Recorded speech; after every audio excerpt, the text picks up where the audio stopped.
मतलब के ऊपर कवि जी 4 लाइन लिखते हैं भूम क्या के अंदर। आदरणीय आप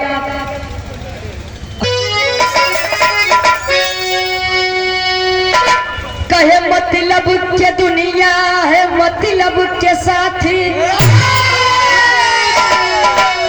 सदा प्यार मतलब से देता है भाई, मतलब से राखी बहन बांधती है, अरे मतलब से दूधवा पियावे माई,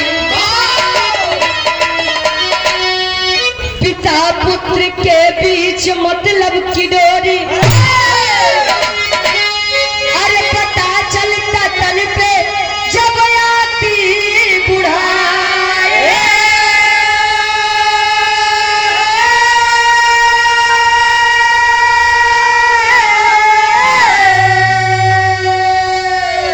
तो लेते विरासत वरासत में सारी, अरे मुझी गया बचिया मतलब से भाई।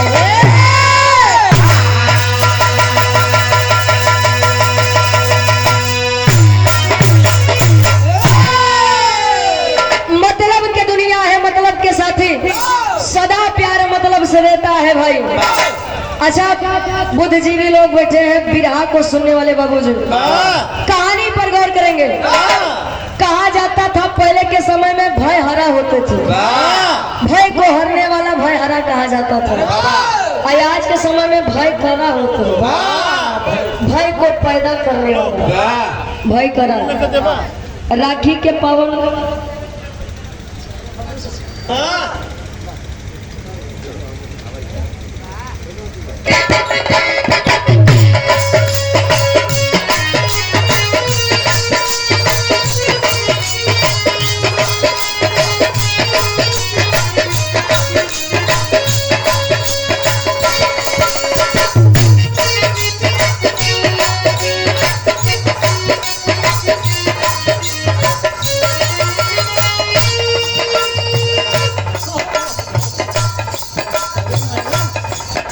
कहे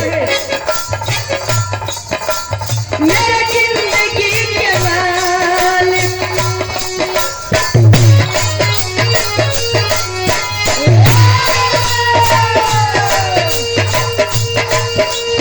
मेरे जिंदगी के मालिक,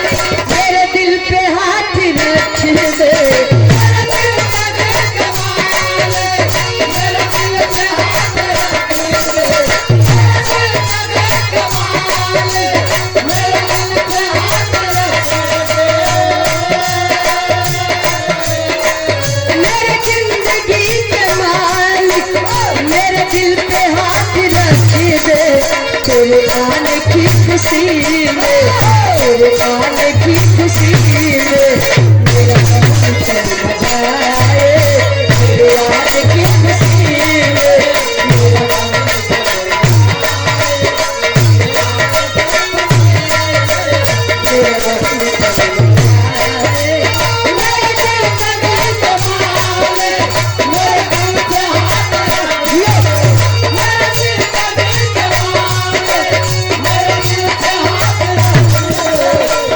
आने की खुशी में, तेरे आने की खुशी में मेरा मन चल बजाए, तेरे आने की खुशी में मेरा मन चल बजाए,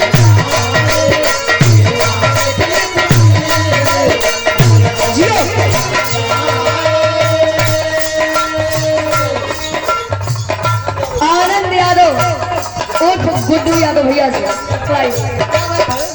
माता पिता न होते घर,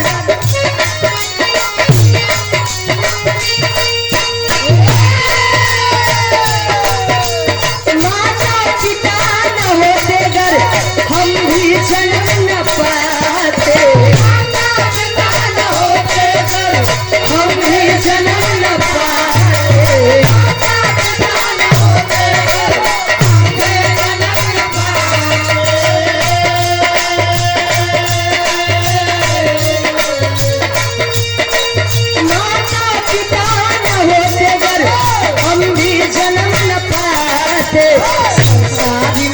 उजाला, संसार में उजाला, अरे होता नहीं कहीं संसार में उजाला।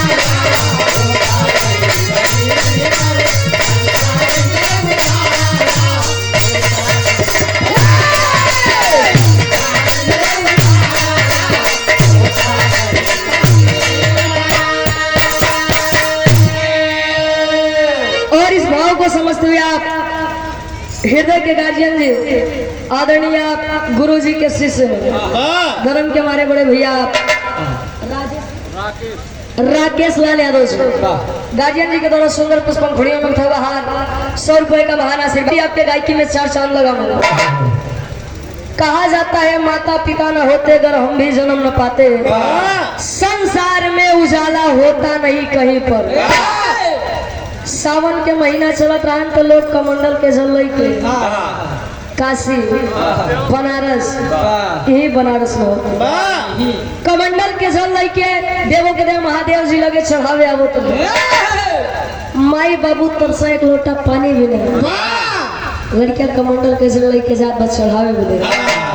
ऐसी बात नहीं है कि भक्ति भावना नहीं करनी चाहिए, करनी चाहिए, लेकिन माई बाबू तरसे का एक रोटी एक टाइम बरे खाए बदे आ तू पहुंच के मंदिर पे 56 प्रकार के भोग चढ़ावत, तू भोग कौन एक काम किए।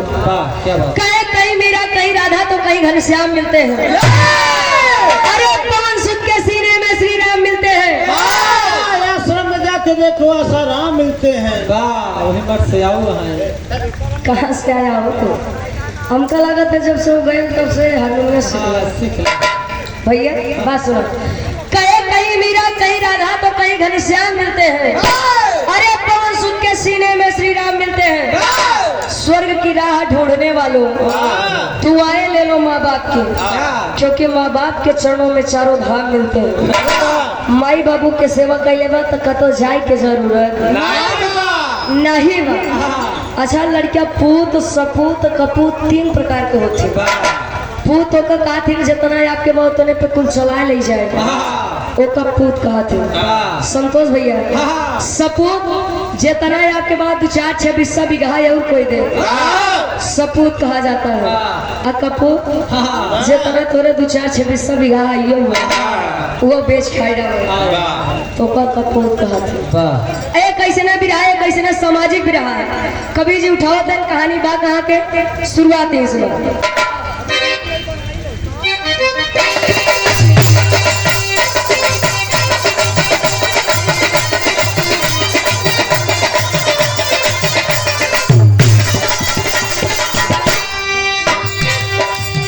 एक था गांव जहाँ एक वृद्ध रहता था, एक था गांव जहाँ एक वृद्ध रहता था, जाएगा साथ यही बस था क्या करता था।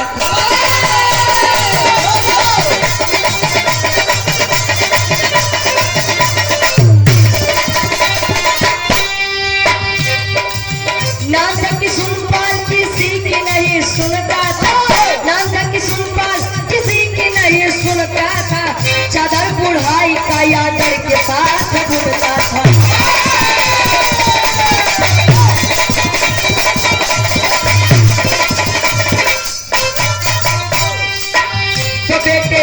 जिसको दो थी बहुरिया, तो बेटे आई जिसको दो थी बहुरिया, तो बेटे आई जिसको दो थी बहुरिया थी, तो बेटे आई जिसको दो थी बहुरिया थी, तो हरामी की बहुरी बहुरिया थी, तो हरामी की बहुरी बहुरिया थी, तो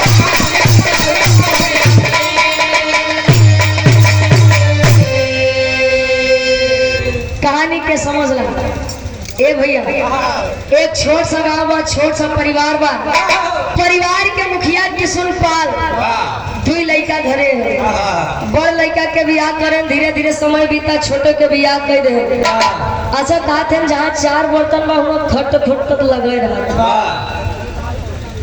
शादी कर दिए, दोनों बहुएं आने जाने लगी। पहले के पुरनिया दादा खाए में बड़ा शौकीन है, खाए पिए में। अच्छा पहले के काका दादा लोग महुआ खात रहे, आज वाले पियत रहे। अंतर तनिके बा। कितना हो काका जे महुआ खात रहे ने ओन देखला पे तब बैठे हैं सही से। आज पियत है।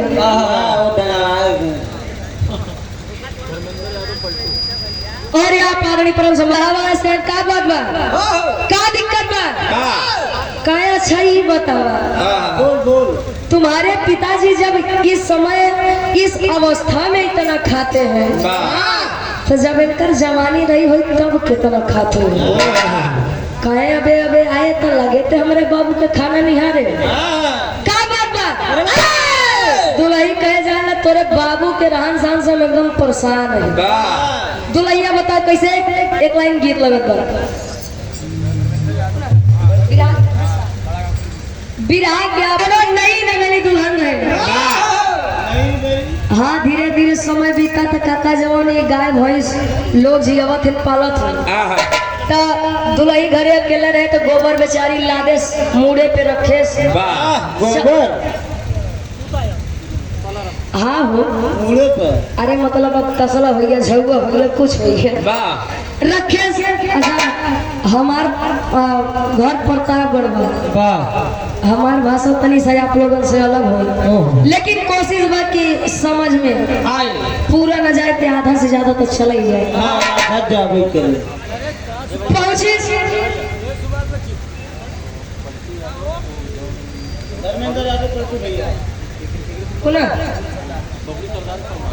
अच्छा। और यहाँ पारणी परम सम्मानित धर्म के बड़े भैया धर्मेंद्र यादव जी उर्फ पलटू भैया जी, ये हमारे बड़का भैया बबलू भैया जी के सम्मान में 100 रुपए का महान आशीर्वाद के सारे के हम अपनी कला में कामयाब हैं। और यहाँ अजीत यादव जी उर्फ फोटू भैया जी कंपोजिट से होते हुए क्या बात है, राजापुर चाय पान की दुकान 100 रुपए का महान आशीर्वाद। आपका ध्यान किधर है? कंपोजिट तो इधर। वाह। अच्छा पहुंचे तो बगली गन्ना के खेत रहा तो एक गन्ना उखाड़ के जल्दी से रख ले, इसका चलते घरे पहुंचे तो बढ़िया है, आनंद ले आए। तो 2-4 गदला में गए ये चाची तनी खमाऊ दे हाँ एक कटी तोड़वा भाई तोहे का दे तब ले 2-4 ठी देवर आई गए। ए भौजी कहे तनी कमाऊ दे दे नहीं वही बगली खेत में जाए के तोड़ लिया वा एक काम अपने भरली है। पहुंचे तो दुआरे बुढ़ाऊ अंदर ससुर जी बैठा रहे मोहन दांत तो नहीं है कहीं एक फोटो ही है प्लास्टिक वाला लगवाए। अरे ऊपर पे तोड़ के लाड़ी कमर में दईदा बिचावा के लहू ना देवारा वाली नीचे के बहु एक लहे बिचावा के लहू ना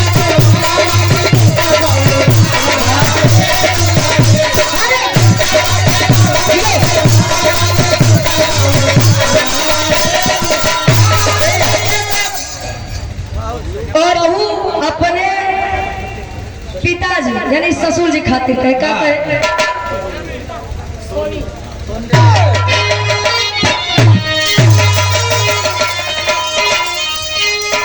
अरे मारी कब बूढ़ा हो छोरी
तोहार बाबू मरी जाते हैं ये हमार दुल्हा।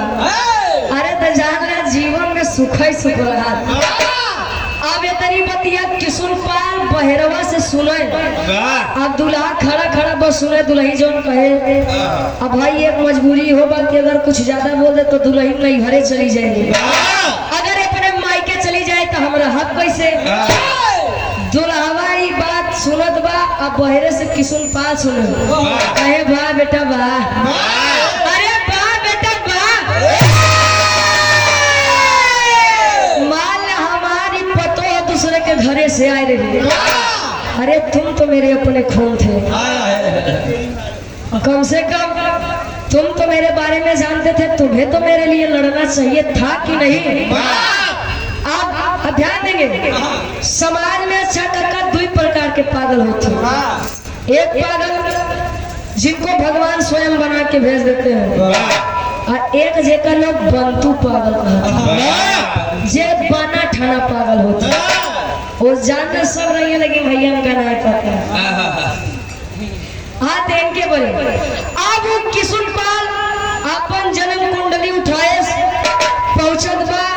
गांव में एक जने विद्वान पंडित जी हैं, साधु जी हैं, संत जी हैं। उनके लगे ई पूछे बदे कि हम मरब पहुंचत बा कैसे घाटी इलाहाबादी तर्ज लगा।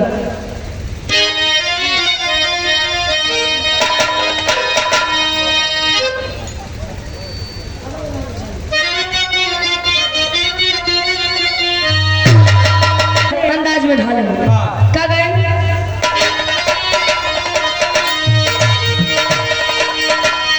आए हाय अरे राम झकोर मार झुलनी।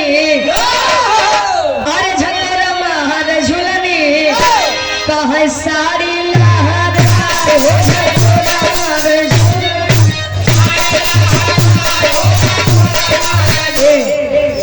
अरे हमार मुड़ी कटली दुल्ही बतावे।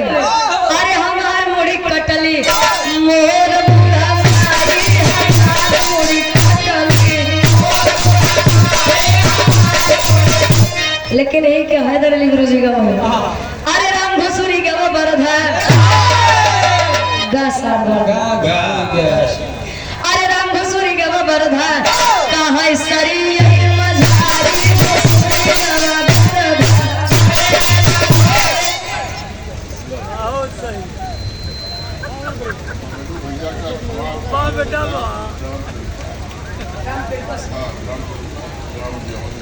के गोरी मरलो विराट सनाटे। अब स्वर्गीय दादा राम कला यादव जी बात कहते हैं कहे तेरी मेरी आंख लड़ी लोगों ने बदनाम किया। कहा दुनिया के बक्का ही दे रहा। हम तो अपन काम की है। क्यों क्यों कहे ना उमरिया के दोस्त बन कह के गए सूरदासी सब नजरिए के दोस्त बन। गुरु जी का मैं अरे घुमा के गोरी मरलो वही से बान हो।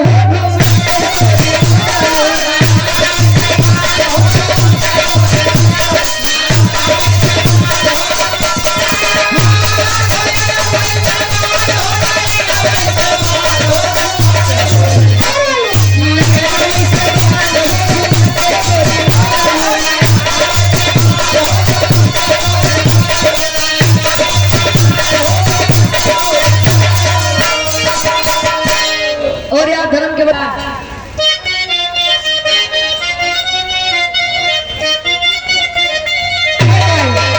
अरे टंगिए में टंगिया ए बाबू टंगिए में टंगिया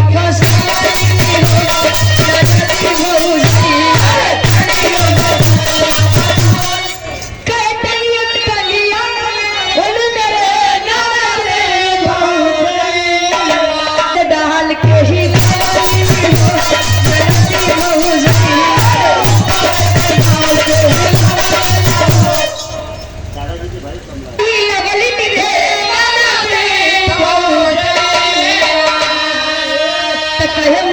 सफेद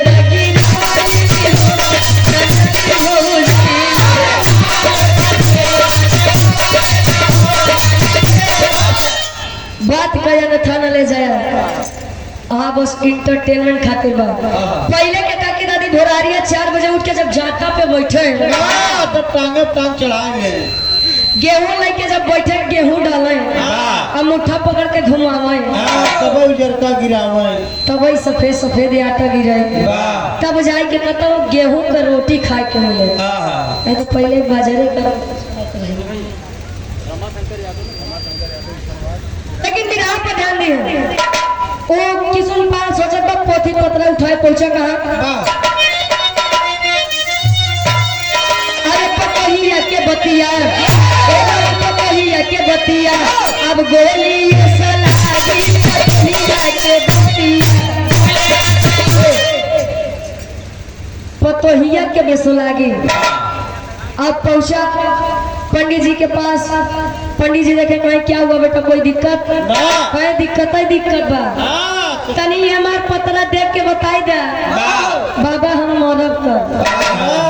अब भाई वो ज्ञानी पंडित थे कहे पागल हो गए हो दिमाग खराब हो गया है माइंड हाफ हो गए। माइंड हाफ के मतलब ओका हाफ माइंड का थे पागल। कहा जाता है ना किसी के जन्म की कोई साइट है ना मरने की कोई साइट है। कोई कब आया है कब जाएगा ये साइट के बता सकत है मैं नहीं बता सकता। कहे नहीं नहीं आप मुझे पागल बना रहे हैं आप समझदार हैं बताए। कहे जब नहीं मन गया तो पंडित जी अब खेला करते हैं। कौन खेला करे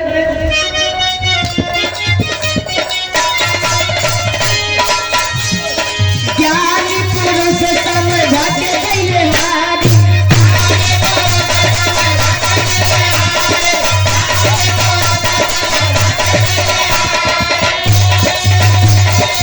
आखिर में पता के खेले ब्रह्मचारी।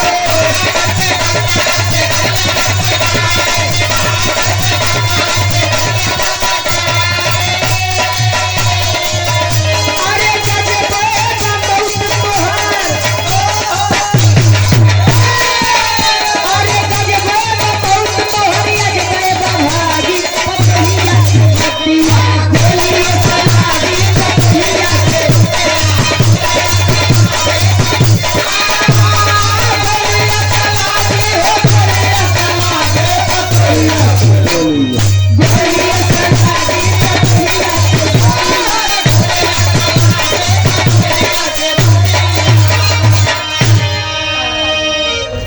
अब यार समझा रहे हैं। अच्छा लाओ पत्रा इधर दो उल्टे पलटे कहे अरे बाप रे बाप अरे जिया बेटा और किशोर पाल डरा के कहे का बाबा का कहे तो हाथ ऐसा मौत लिखी बा वैसे मौत तो क्यों के ना लिखी हुई कहे का कहे सुना बता बता तेरी के भाव में कभी लिखा था।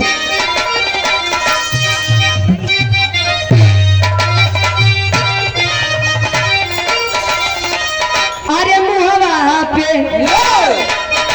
कुत्ता मोती जहिया अरे मुहवा पे कुत्ता मोती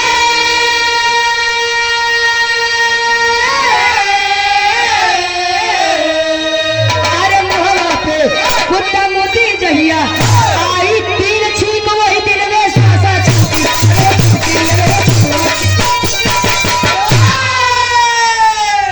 मुहवा पे कुत्ता मोती जहिया आई तीन छीक वही दिन में श्वासा छूटू कवन छीक हो आ ई छीक क्या मराई दिन भर भाजनी कितना बार लेते काहे के बेटवा जो दिन तू तीन छीक मार देबे वही दिन तू मूर्छित हो जाबे। मूर्छित का मतलब बेहोश हो जाओगे और एक कुकुर आई और तोरे मुंह पे अगर तोरे मुंह पे मुंह दे तो समझ ले तू ही दिन मर जाबे। अब इतनी मतलब किस्म पा जो सुनत कहे आवा दोनों प्राणी मनावत है खम मर जाई आज तो हम अमर हो गए। आवत तोरी माई के उठाए पोती पत्र खुशी खुशी चला आया देखे तो दरवाजे पे बैल बांधा बा ये बर्धा जो आज के समय में बड़ा रेल है।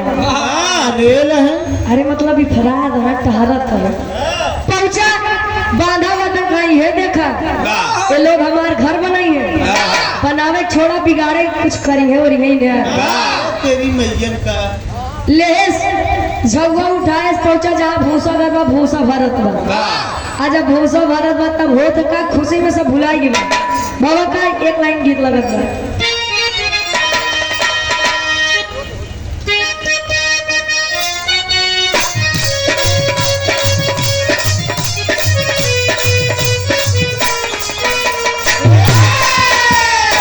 देखिए प्रेम करना कोई गलत बात नहीं है, लेकिन प्रेम पाक और पवित्र होना चाहिए। लड़का कहे बड़ी पुरानी गीत के संकेत बा।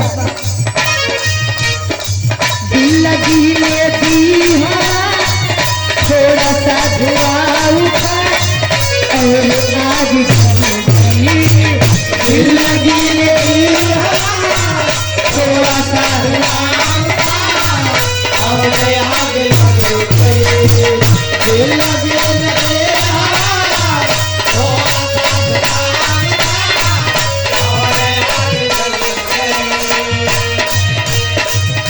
लगी रे दी हवा थोड़ा सा धुआं उठा और आग जली।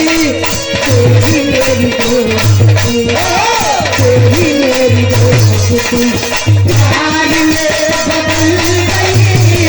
तेरी मेरी दोस्ती, तेरी मेरी दोस्ती। लेकिन गौर करेंगे विराह पे किस्म पा जाता। भूसा के घर में भूसा ज्यादा ही गरदाऊंगा पूरी नाक भूसा के घर में भूसा ज्यादा ही गरदाऊंगा पूरी नाक भूसा के घर में भूसा ज्यादा ही गरदाऊंगा भूसा के घर में घुसा ज्यादा ही गर्दा उड़ा पूरी रात भरी देखते ही देखते छींकवार कर गई। देखते ही देखते छींकवार कर गई। देखते ही देखते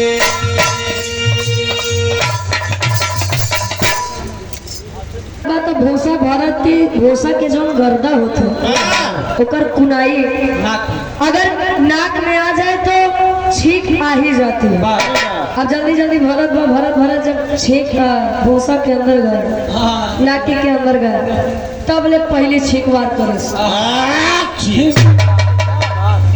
पहली छींक जब आई किशोर पास झगुआ फेंक के बैठ के बेचारा रे बाप रे बाप ये का कह दिया यार। बाबा बताए थे कि 3 छींक नहीं आनी चाहिए। आया भाई ने खुशी में हम एक छींक मार दिया। खैर छोड़िए भी तो 2 और बची एक दाबे रहे। अच्छा इंसान की फितरत ही यही है कि अगर वो करे लगे ढेर ऑप्शन बा ढेर विकल्प बा तो वो ओकर कीमत नहीं करेगा। अब 2 छींक बचाने के लिए आ गया बैठ गया तब ले फिर दुलैया कहे कस बाबू बाबूजी कोनो काम नहीं रहा का तो का जब देखा खाए बैठे रहा था कोई काम करिए बस हमने बता रहे कि कमाई बैठे बैठे खा बस। अब इतनी बतिया जब वो सुने तो कहे बोल का काम बा बताओ। कहे कि रोटी बनवे बदे आटा नहीं बा गेहूं धोई के रखे बाटी जाए को पिसवाई के आवा चल दिया मोसीरा हरौरा बाजार मिर्जापुर से गाड़ियां लेके 100 रुपए का महान आशीर्वाद। अब रोड खराब बा रास्ता खराब बा साइकिल से बेचारा कतोया कहते कतोवा कहते इधर उधर जाते और जब गर्दा उठी नाक में गई तो दूसरी छींक भी उसी समय उसी रास्ते में आ गई। बेचारा निराश होके उदास होके पहुंचा जहाँ आटा पीसा जाता तो लड़का नौजवान रहे भैया हरे के नौजवान था गेहूं पीसत रहे कहे बेटवा ए बाबा बोलो बाबू बहुत दूर से आए हैं। हाँ कई बड़ा दुनिया से आए हैं हमारी है कि हम पीस देता नहीं तो आज हमारे पतो हमका खाना न देगा। तोहार पतो कहे यहाँ बैठा रहा तोहार पतो कहे बैठा रहा पीस देते कहे नहीं हमको यकीन नहीं पीसा। अच्छा बेचारा गेहूं निकाल के जैसे डाले से गेहूं पिसाद बहुत तब ले गर्दा गर तीसरी छीक और जब तीनों छीक आ गई सोचिए जिंदा है सही सलामत है लेकिन बात के इतना ज्यादा असर हुआ वही एकदम लंबा लंबा लेट मूर्छित हो गया। मूर्छित यानी बेहोशी का नाटक कर रहा है। अब लड़कियां नौजवान है कहे बाबा अगर तुम्हें लेटाइन के बाद तब अगली तथा व कुर्सी में जाए के हुआ लड़ा बैठा ये क्या करते हैं कहे बेटा मैं मर गया हूँ कहे पागल हो दिमाग खराब है मर गए होते तो बोलते कैसे कहे बेटा नहीं पता मैं मर गया हूँ अबे तुम्हार उम्र नहीं वैसा समझे नहीं समझावे भाव पहापट के भाव में कभी लिखते हैं।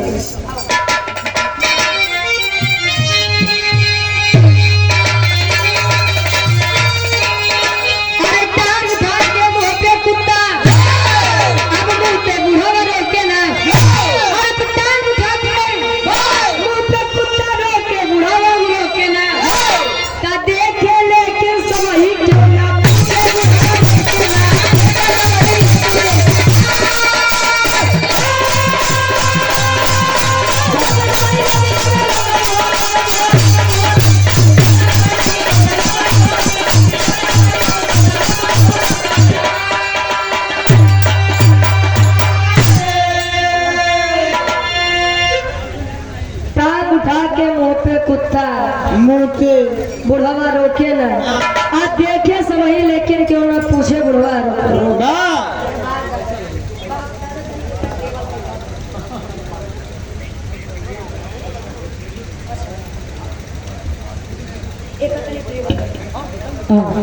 और यहाँ पारणी परम सम्मानित ये हमारे विजय दादाजी और हमारे पलटू भैया जी आपके अच्छा भतीजे आपके द्वारा सुंदर पुष्प खुड़िया में था 800 रुपए का महान आशीर्वाद बड़ा गांव कोयलीपुर से आशीर्वाद के सारे ए दादा ट्रेवल करे जाता जा ट्रेवल का अच्छा लावे जाता है ट्रेवल लावे जाता मैं आवाज बढ़ा दे आवाज बढ़ा दे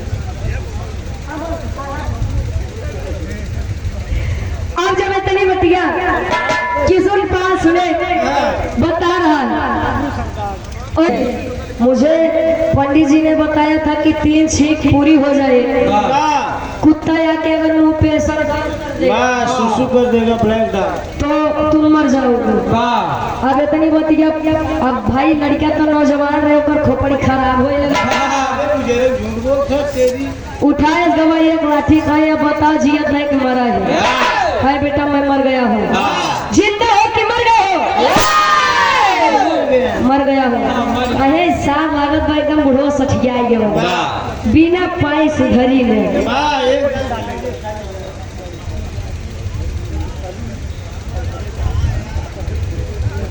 पलटू यादव जी ये हमारे विजय दादा के भतीजे जी आप गार्जियन जी की तरफ सोनी यादव जी सीआई के तरफ का आखिरी वक्त खड़ी के भाव में कवि जी लिखते हैं।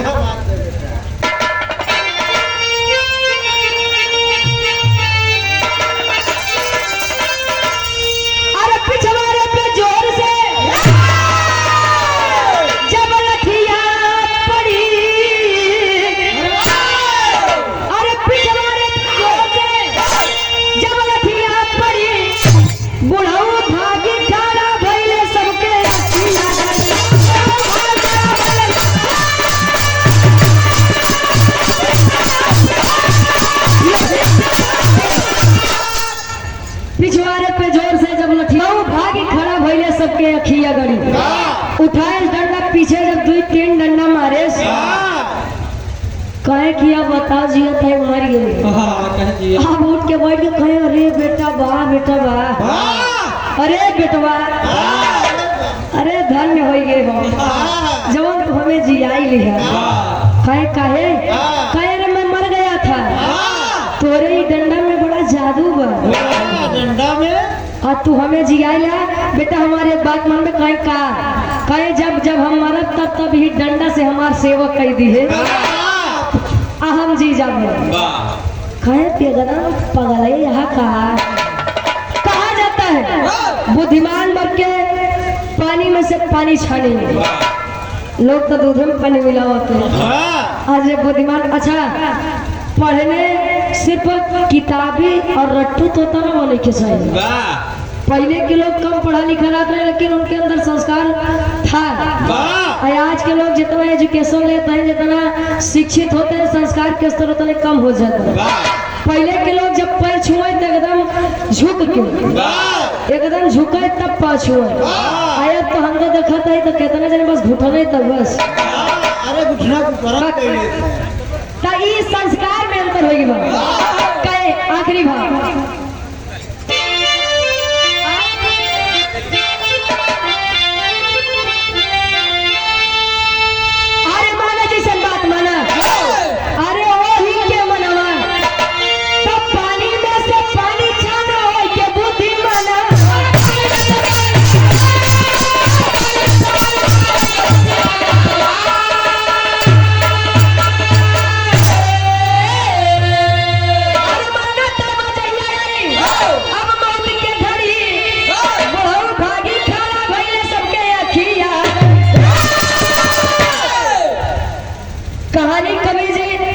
उठाए तो हास्य रस से लेकिन एक बात जान लीजिए समाज हमारा जिस गट में डूबा है और डूबा जा रहा है इसको उबरने में भी ना जाने कितना समय लग जाएगा तो बुद्धिमान बनिए आप लोग आपके पास भी ज्ञान है सोचने समझने की क्षमता है आखिरी में अच्छा ये आम का पेड़ है कोई आपसे कह दे नहीं भैया ये आम के नहीं महुआ के पेड़ बा आखिर से खाद बनाई आमे के पेड़ बा अब नहीं माना था तू बतावे वाले के दोस्त बा कि अपन दोस्त बा पहले अपन गलती देखा जाते तब दूसरे के दिखावा जाता आखिरी में खानदान के परिचय गुरु बिहार गुजरे